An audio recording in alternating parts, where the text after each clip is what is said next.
তাহলে আজকে আমরা পড়ব ক্লাস 7-এর লেসন 12।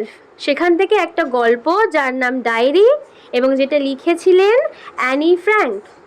এর বিষয়ে তো আমি অলরেডি ইউনিট 1 পড়ানোর দিন পুরো বলেই দিয়েছিলাম। আজকে আমরা পড়ব ইউনিট 2 পুরো লাইন বাই লাইন বঙ্গানুবাদ। তাহলে চলো শুরু করা যাক। আমরা তো অলরেডি জানি যে অ্যানি ফ্র্যাঙ্ক বাচ্চা মেয়েটি ওর ডায়েরি লিখতো। তো ডায়েরি লেখার শুরুতেই প্রথমে কি লিখতে হয়? তারিখ। তো আজকে ইউনিট 2 এর দিনের যে গল্পটা আমরা পড়বো সেটা ওর ডায়েরিতে লেখা ছিল মানডে, সোমবার 15th জুন, 15ই জুন। কত সাল? না 1942, 1942। ও বলছে I had my birthday party. আমি আমার জন্মদিনের পার্টি করেছি on Sunday afternoon, রবিবার বিকেল বেলাতে। We showed a film. আমরা একটা সিনেমা দেখেছি, দ্য লাইট হাউস কিপার। তাহলে সিনেমাটার নাম কি? The Lighthouse Keeper, which my school friends thoroughly enjoyed. যেটা আমার স্কুলের বন্ধু বান্ধবীরা শুরু থেকে শেষ অবধি thoroughly মানে পুরোপুরি সমগ্রভাবে enjoyed মজা নিয়েছে। We had a lovely time. আমরা দারুণ একটা সময় কাটিয়েছি। There were lots of girls and boys. সেখানে ছিলাম আমরা প্রচুর ছেলে মেয়ে। For years Lice, Goosens and Shane Hotman have been my best friends. তাহলে অনেক বছর ধরে আমাদের যে লেখিকা তার বেস্ট ফ্রেন্ড ছিল দুজন। তাদের নাম কি কি?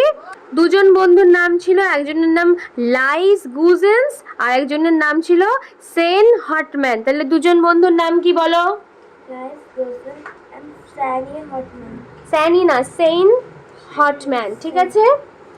Since then, তবে থেকে I have got to know, আমি জানতে পেরেছিলাম Jopie de Waal at the Jewish secondary school. তাহলে ও বলছে যে since then I have got to know, আমি চিনেছিলাম বা জেনেছিলাম জোপি ডে ওয়াল, এটা জিউস সেকেন্ডারি স্কুলে গিয়ে ও এটা জেনেছিল। We are together a lot.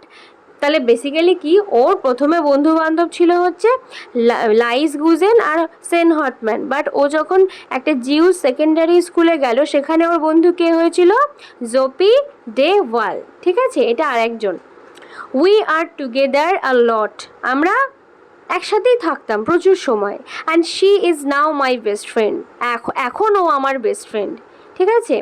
Lines is more friendly with another girl, আর ওর যে প্রথমে বান্ধবী ছিল না লাইস, ও এখন অন্য আর একটা মেয়ের সাথে বেশি বন্ধুত্ব করে। And Sen goes to a different school, আর এখন ওর যে পুরনো যে দুটো বন্ধু ছিল না, লাইজের তো নতুন বান্ধবী হয়ে গেছে, আর একজন ছিল না সেন হটম্যান, ও চলে গেছে অন্য একটা স্কুলে।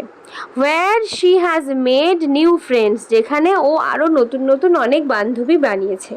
এই ছিল ইউনিট 2। তাহলে পুরো বিষয়টা কি দেখতে পেলাম? যে ওর জন্মদিনের দিন ওরা বন্ধু বান্ধবীরা মিলে একটা সিনেমা দেখতে গেছিলো। যে সিনেমা দেখতে গেছিলো ওর কিছু পুরনো বান্ধবী, দুজন পুরনো বান্ধবীর নাম হচ্ছে লাইস গুজেন্স, সেন হটম্যান। আর নতুন স্কুলে ওর একটা নতুন বান্ধবী হয়েছে যার নাম হচ্ছে জোপি ডে ওয়াল। ঠিক আছে, এখন ওর নতুন বেস্ট ফ্রেন্ডের নাম কি? জোপি ডে ওয়াল। আর ওর যে পুরনো দুটো বেস্ট ফ্রেন্ড ছিল তার মধ্যে যে লাইস গুজেন, সে এখন অন্য একটা মেয়ের সাথে বেশি মেশে। আর একটা যে বন্ধু ছিল পুরনো বান্ধবী, সেন হটম্যান, সে এখন নতুন স্কুলে গিয়ে নতুন নতুন বন্ধু বানিয়েছে। পুরো পড়াটা বোঝা গেছে তো?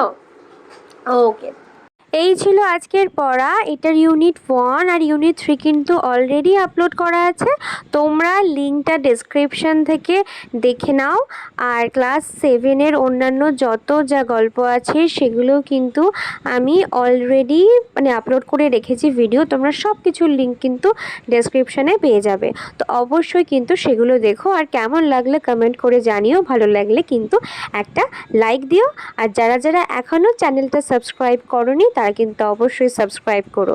আর কেউ যদি আমার কাছে অফলাইনে পড়তে চাও বা অনলাইনে ক্লাস করতে চাও তারা কিন্তু এই নাম্বারে যোগাযোগ করতে পারো 7449814628। চলো তাহলে টাটা, দেখা হচ্ছে নেক্সট ভিডিওতে।